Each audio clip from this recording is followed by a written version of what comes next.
आज या डिजिटल युगात शिक्षण क्षेत्रात तंत्रज्ञानाचा वापर अत्यावश्यक झाला आहे.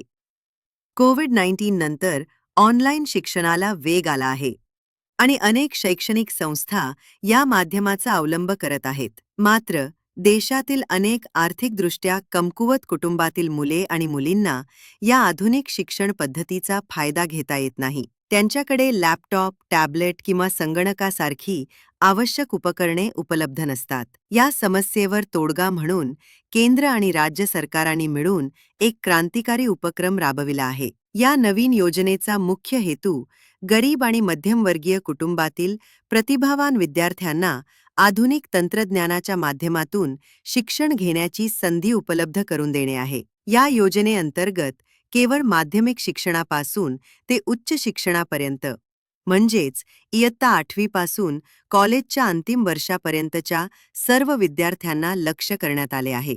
या उपक्रमामुळे शिक्षण क्षेत्रातील डिजिटल विभागणी कमी होण्यास मदत होईल आणि सर्व विद्यार्थ्यांना समान संधी मिळतील. सरकारचा हा निर्णय विशेषतः त्या विद्यार्थ्यांसाठी वरदान ठरणार आहे जे आर्थिक अडचणींमुळे आधुनिक तंत्रज्ञानापासून वंचित राहिले आहेत. या उपकरणांमुळे त्यांना केवळ ऑनलाईन वर्गांमध्येच सहभागी होता येणार नाही, तर विविध स्पर्धा परीक्षांची तयारी, संशोधन कार्य आणि करिअर संबंधी माहिती देखील मिळवता येईल. सध्या हा कार्यक्रम महाराष्ट्र, उत्तर प्रदेश, मध्य प्रदेश आणि राजस्थान यासारख्या प्रमुख राज्यांमध्ये सुरू करण्यात आला आहे.